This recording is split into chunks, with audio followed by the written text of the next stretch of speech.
Kung sa cellphone may prepaid load, nako sa kuryente, magkakaroon na rin po ng ganito. Alamin sa pagtutok ni Sandra Aguinaldo. Sabon, shampoo, toothpaste, ilan lamang yan sa mga gamit na nabibili natin ng pautay-utay sa mga sari-sari store. Ngayon, pati raw kuryente, pwede nang bilhin ng tingi-tingi. Ito ang prepaid kuryente. Gamit lamang ang iyong cellphone para ka rin daw nagpa-load ng kuryente sa malapit na tindahan.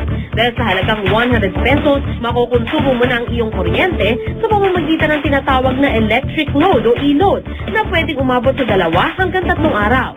Before, pagka naputulan ka ng kuryente, pupunta ka sa branch office or sa bayad center, magbabayad ka pa ng reconnection fees. Mamamanage na nila yung electric power nila in a better way. Mas napapabilis daw ang daloy ng kuryente patungo sa bahay-bahay sa mas pinaginhawang paraan ng distribusyong ito. Kasalukuyan na itong ginagamit ng ilang bansa sa Europa at South Africa. At ang sistemang ito makakatulong raw sa pagsugpo ng matagal ng problema sa illegal na koneksyon. Unang-una, ba't ka pa magja-jumper? Kasi affordable naman eh. Di ba?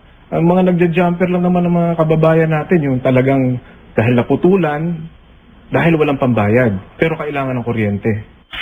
Sa metrong ito makikita ang halaga ng iyong natitirang electric load. Kusa itong nagbiblink kung kailangan na muling lagyan ng load. Makakatanggap ka rin ng mensahe sa iyong cellphone bilang paalala na malapit nang maubos ang iyong load.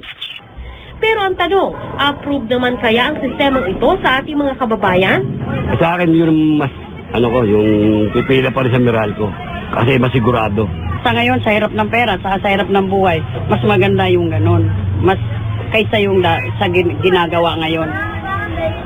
Mas okay yung prepaid. Kung continuous yung gamit mo ng kuryente, so pag nag-cut off siya, cut mo ka kagad sa di ba?